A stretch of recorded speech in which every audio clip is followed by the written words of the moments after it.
ಹಾಕದಂತವನು ನನ್ನ ಸಹಪಾಠಿ ಚಿಕ್ಕಣ್ಣ ಅಂತ ಹೇಳಿ, ಅವನು ಕೇಲಕ್ಕಪ್ಪ ಅಂತ ಒಬ್ರು ಸಂಸದರಿದ್ದರು. ಅದಕ್ಕಿಂತ ಮುಂಚೆ ಶಾಸಕರಾಗಿದ್ದರು. ಅವರು ಪ್ರಜಾ ಸೋಷಿಯಲಿಸ್ಟ್ ಪಾರ್ಟಿನಲ್ಲಿದ್ದರು ಮುಂಚೆ. ಆಮೇಲೆ ಅವರು ಕಾಂಗ್ರೆಸ್ಗೆ ಬಂದರು. ಪ್ರಜಾ ಸೋಷಿಯಲಿಸ್ಟ್ ಪಾರ್ಟಿನಲ್ಲಿ ಅವರು ಸಂಸದರಾಗುವುದಕ್ಕೆ ಚುನಾವಣೆ ನಿಂತಾಗ ನಾನು BA ವಿದ್ಯಾರ್ಥಿ 15 ದಿವಸ ಅವರಿಗೆ ನಾನು ಕ್ಯಾನ್ವಾಸ್ ಮಾಡಿದ್ದೆ, ಹಳ್ಳಿಗಳಿಗೆ ಹೋಗಿ ಸಂತೆಗಳಿಗೆಲ್ಲ ಹೋಗಿ. ಅವರ ಶಿಷ್ಯ ಚಿಕ್ಕಣ್ಣ, ಅವನ ಪುಸ್ತಕ ದುಡ್ಡು ಹಾಕಿದ. ಆ ದುಡ್ಡು ಹಾಕಿದಾಗ ಅದನ್ನ ಬೆಂಗಳೂರಿಗೆ ಹೋಗಿ ಪ್ರಿಂಟ್ ಮಾಡಿಸ್ಕೊಂಡು ಬಂದಂತವರು, ಅದಕ್ಕೆ ಪ್ರೋತ್ಸಾಹ ಕೊಟ್ಟವರು MS ರಾಮಲಿಂಗಪ್ಪ ಅನ್ನುವಂತ ಒಬ್ಬ ಅಧ್ಯಾಪಕರು. ನನಗೆ BA ತರಗತಿಯಲ್ಲಿ ಬಹಳ ಏನೋ ಚೆನ್ನಾಗಿ ಬರೆದಿದ್ದೀನಿ ಅಂತ ಭ್ರಮೆಲಿದ್ದೆ. ಆಗ ನೀನು ಬರೆದಿರೋದೆಲ್ಲ ಚೆನ್ನಾಗಿಲ್ಲಪ್ಪ ಅಂತ ಹೇಳಿ ಆ ಪುಸ್ತಕ ಇಟ್ಕೊಂಡು ಅದರ ತಪ್ಪುಗಳನ್ನ ತಿದ್ದಿ ತೋರಿಸಿದಂಥವರು ಗುರು ರಾಮಸ್ವಾಮಿ ಅಯ್ಯಂಗಾರ್ ಅವರ ಮಗ ಸೀತಾರಾಮ್ ಅಂತ ಹೇಳಿ ಸೋಷಿಯಾಲಜಿ ಮೇಸ್ಟರ್ ಆಗಿದ್ರು ನನಗೆ ಪದವಿನಲ್ಲಿ. ಅವರು ಕರೆದು ಹೇಳಿ ತಿದ್ದಿದ್ರು, ನನ್ನ ವಿಮರ್ಶೆ ಮಾಡಿದ್ರು. ಮುಂದೆ ನಾನು ಯೂನಿವರ್ಸಿಟಿಗೆ ಆಯ್ಕೆ ಆಗೋದೆ. ಆಯ್ಕೆ ಆದಾಗ ಯೂನಿವರ್ಸಿಟಿಗೆ ಆಗ H ನರಸಿಂಹಯ್ಯನವರು ಕುಲಪತಿಗಳಾಗಿದ್ದರು. ನನ್ನನ್ನು ಆಯ್ಕೆ ಮಾಡೋದಕ್ಕೆ ಬಂದಂತ ಪರಿಣತರು ಎಕ್ಸ್ಪರ್ಟ್ಸ್ ಬರ್ತಾರಲ್ಲ, ಪೂನಾದಿಂದ ಒಬ್ಬರು HS ಬಿಳಿಗಿರಿ ಅಂತ ಬಂದಿದ್ರು, ಮುಂಬೈಯಿಂದ ಚಿದಂಬರ ದೀಕ್ಷಿತ್ ಅಂತ ಬಂದಿದ್ರು. ಇಷ್ಟು ವಿಷಯ ಯಾಕೆ ಹೇಳಿದೆ ನಾನು ಅಂತಂದ್ರೆ, ನನಗೆ 8ನೇ ತರಗತಿಯಲ್ಲಿ ಪ್ರೋತ್ಸಾಹ ಕೊಟ್ಟ TY ನಾಗಭೂಷಣ್ ರಾವ್ ನನ್ನ ಜಾತಿಯವರಲ್ಲ. ಪುಸ್ತಕ ಪ್ರಿಂಟ್ ಮಾಡೋದಕ್ಕೆ ಹಣ ಹಾಕಿದ ನನ್ನ ಸಹಪಾಠಿ ಚಿಕ್ಕಣ್ಣ ನನ್ನ ಜಾತಿಯವರಲ್ಲ. ಅದನ್ನ ತಗೊಂಡೋಗಿ ಬೆಂಗಳೂರಿನಲ್ಲಿ ಹಚ್ಚಾಕಿಸ್ಕೊಂಡು ಬಂದುಬಿಟ್ಟು ನನಗೆ ಪ್ರೋತ್ಸಾಹ ಕೊಟ್ಟು ಬೆನ್ನು ತಟ್ಟಿ ನೀನು ಬರಿ ಅಂತ ಹೇಳಿದಂತಹ MS ರಾಮಲಿಂಗಪ್ಪನವರು ನನ್ನ ಜಾತಿಯವರಲ್ಲ. ಇಲ್ಲಪ್ಪ, ನೀನು ಬರೆಯೋದಿನು ಚೆನ್ನಾಗಿ ಬರೀಬೇಕು, ಇದರಲ್ಲಿ ಅನೇಕ ದೋಷಗಳಿವೆ ಅಂತ ಹೇಳಿ ವಿಮರ್ಶೆ ಮಾಡಿ ದಾರಿ ತೋರಿಸಿದಂತ ಸೀತಾರಾಮ ಅಂತ ಅಧ್ಯಾಪಕರು ನನ್ನ ಜಾತಿಯವರಲ್ಲ. ನಾನು ಯೂನಿವರ್ಸಿಟಿಗೆ ಆಯ್ಕೆಯಾದಾಗ ಕುಲಪತಿಗಳಾಗಿದ್ದಂಥವರು, ಆಯ್ಕೆಗೆ ಕಾರಣ ಆದಂತೆ H ನರಸಿಂಹಯ್ಯನವರು ನನ್ನ ಜಾತಿಯವರಲ್ಲ, ಚಿದಂಬರ ದೀಕ್ಷಿತ್ ಅವರು ನನ್ನ ಜಾತಿಯವರಲ್ಲ, HS ಬಿಳಿಗಿರಿ ನನ್ನ ಜಾತಿಯವರಲ್ಲ. ಹೀಗೆ ನನ್ನ ಪ್ರಯಾಣ ಆಯ್ತಲ್ಲ, ನನ್ನ ಜಾತಿಯವರಲ್ಲದೇ ಇರ್ತಕ್ಕಂಥವರು ನನಗೊಂದು ಪ್ರೋತ್ಸಾಹ ಕೊಟ್ಟರಲ್ಲ. ಈ ಜಾತ್ಯತೀತ ಮನೋಭಾವ ಇವತ್ತು ಮೇಷ್ಟ್ರುಗಳಿರ್ಬೇಕು. ನಾನು ಇಷ್ಟು ವಿವರ ಹೇಳಿದ ರಾಮಲಿಂಗಪ್ಪ ನನ್ನ ಜಾತಿ ಅಲ್ಲ. ಅವಾಗ ನೋಡಿ ತುಮಕೂರಿನಲ್ಲಿ 2 ಪ್ರಮುಖ ಜಾತಿಗಳ ನಡುವೆ ಜಗಳ ನಡೀತಾ ಇತ್ತು. ಸಣ್ಣಗುಡ್ಡಯ್ಯನವರು ನಮ್ಮ ತಾಲೂಕಿನವರೇ. ವಿಮರ್ಶೆ ಅಂದ್ರೆ ಏನು ಅನ್ನೋದನ್ನ ಸಣ್ಣಗುಡ್ಡಯ್ಯನವರಿಂದ ಕಲಿಬೇಕು ನಾವು. ಪಾಠಶಾಲೆಗೆ ನಾನು ಮೊದಲು ಬರೆದಂತ ನಾಟಕ, ಆಮೇಲೆ 8 ನಾಟಕ ಬರದೆ ಯಾವುದನ್ನು ರಚನೆ ಮಾಡಲಿಲ್ಲ. ಯಾಕಂದ್ರೆ ನನಗೆ ಗೊತ್ತಾಯ್ತು ಅವು ಕೆಟ್ಟ ನಾಟಕಗಳು ಅಂತ. ನಾವು ಪಾಠಶಾಲೆ ಎತ್ಕೊಂಡಿರ್ತೀವಿ, ನಾವು ಬರೆದಿದ್ದೆಲ್ಲ ಬಹಳ ಚೆನ್ನಾಗಿರುತ್ತಪ್ಪ ಅಂತ ಹೇಳಿ. ಸಣ್ಣಗುಡ್ಡಯ್ಯನವರಿಗೆ ನನ್ನ ಮೊದಲನೇ ಕವನ ಸಂಕಲನ ಮುನ್ನುಡಿ ಬರ್ಕೊಡಿ ಅಂತ ಕೊಟ್ಟೆ. ನನ್ನ ತಾಲೂಕಿನವರು, ನಮ್ಮ ತಾಲೂಕಿನವರು, ಬಹಳ ಒಳ್ಳೆಯ ವಿಮರ್ಶಕರು ಅವರು, ಒಳ್ಳೆ ಕವಿ ಅವರು. ಹೆಚ್ಚು ಬರೀಲಿಲ್ಲ ಅಷ್ಟೇನೆ. ಅವರು ಇಷ್ಟೇ ಬರೋರು, ಪಡಕದ ಹಸುವನ್ನ ಬೀದಿಗೆ ಬಿಡಬಾರದು ಅಂತ. ಇಲ್ಲಿ ನಮ್ಮ ಸ್ನೇಹಿತರುಗಳು ಅನೇಕರು ಕೂತಿದ್ದಾರೆ, ಅದಕ್ಕೆ ಹೇಳ್ತಿದ್ದೀನಿ ನಾನು.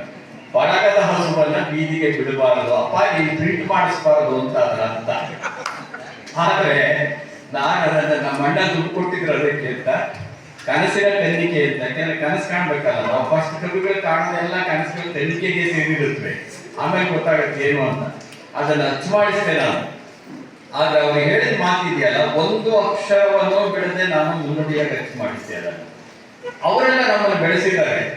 ಹಾಗಾಗಿ ವಿಮರ್ಶೆ ಮತ್ತು ಆತ್ಮವಿಮರ್ಶೆಯಿಂದ, ಪ್ರೋತ್ಸಾಹದಿಂದ ನಾವು ಬರೆದಿದ್ದೆಲ್ಲವೂ ಶ್ರೇಷ್ಠ ಎನ್ನುವ ಭ್ರಮೆ ಇಲ್ಲದೆ, ನಾವು ಮಾಡಿದ್ದೆಲ್ಲವೂ ಅತ್ಯುತ್ತಮ ಎನ್ನುವ ಭ್ರಮೆಯಿಂದ ಬೆಳೀಬೇಕು. ಆದ್ರೆ ಕನಸನ್ನ ಕಟ್ತಾನೇ ಇರಬೇಕು.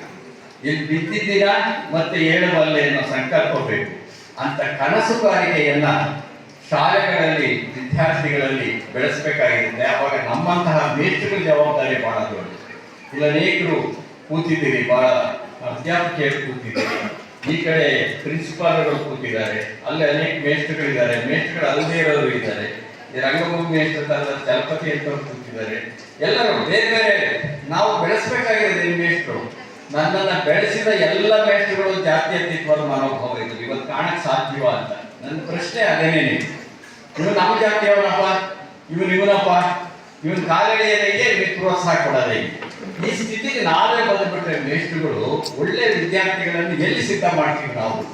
ಈ ಆತ್ಮಾವಲೋಕನವನ್ನ ಶಿಕ್ಷಣ ಕ್ಷೇತ್ರದಲ್ಲಿ ಶಿಕ್ಷಣ ಸಂಸ್ಥೆಗಳನ್ನ ಕಟ್ಟಿದಂಥವರು ಮತ್ತು ಶಿಕ್ಷಣವನ್ನು ಕೊಡ್ತಕ್ಕಂಥ ಅಧ್ಯಾಪಕಿಯರು ಹಾಕೊಳ್ಬೇಕಾಗಿರುತ್ತೆ ಅಂತ ನಾನು ಭಾವಿಸ್ಕೊಂಡಿದ್ದೇನೆ. ಶಾಂತಿನಿಕೇತನ ಸಂಸ್ಥೆಯವರು ನನ್ನ ಹೆಸರು ಹಾಕಿಟ್ರು, ನಾನೇನು ಅವ್ರ ಜಾತಿಯವನಲ್ಲ. ಅದು ನೋಡಿ, ನನಗೆ ಜಾತಿ ಇಲ್ಲ, ಅದು ಬೇರೆ ವಿಷಯ. ಅದನ್ನೆಲ್ಲ ಹೇಳ್ತಾ ಹೋದ್ರೆ ದೊಡ್ಡ ಕಥೆ ಆಗಿಬಿಡುತ್ತೆ. ಅದು ನಾನು ಎಂದೂ ಆ ಥರ ನಡ್ಕೊಂಡವನು ಅಲ್ಲ. ಹಾಗೆ ನೋಡಿದ್ರೆ ನನ್ನ ಸಂಪರ್ಕ ಇರ್ತಕ್ಕಂಥದ್ದೇ ನಾನು ನಂಬಿದ ಬೇರೆ ಯಾರು ಶೋಷಿತ ಸಮುದಾಯಗಳಿವೆ ಅವ್ರ ಜೊತೆ ಹೆಚ್ಚು ಸಂಪರ್ಕ ಇರುತ್ತೆ.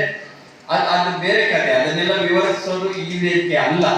ಆದ್ರೆ ನನಗೆ ಎಲ್ಲ ಜಾತಿಯವರ ಸ್ನೇಹ ಇದೆ. ರಾಜ್ಕುಮಾರ್ ಹೇಳಿದ ಒಂದು ಮಾತು, ಈಗ ನಾನೆಲ್ಲೋ ಹುಟ್ಟಿದವನು, ಬರಗೋರ ಅಂತ ಹೇಳಿ ಹುಟ್ಟಿದವನು. ನಮ್ಮ ಮನೆಗೆ ರಾಜ್ಕುಮಾರ್ ಬರ್ತಿದ್ರು ಊಟ ಮಾಡಕ್ಕೆ ಅಂದ್ರೆ ಯಾರಾದ್ರೂ ನಂಬಕ್ ಸಾಧ್ಯವಿದೆ? ತಿಂಗಳಿಗೆ ಒಂದ್ಸರಿ ನಾನು ಕರೆಸ್ಕೊಳ್ತಿದ್ರು ಮಾತಾಡಕ್ಕೆ ಅಂದ್ರೆ ನಂಬಕ್ ಸಾಧ್ಯವ? ಇದೆಲ್ಲ ಹೆಂಗ್ ಸಾಧ್ಯ ಆಯ್ತು? ಇದೊಂದು ಕನಸು ಅನ್ಸುತ್ತೆ.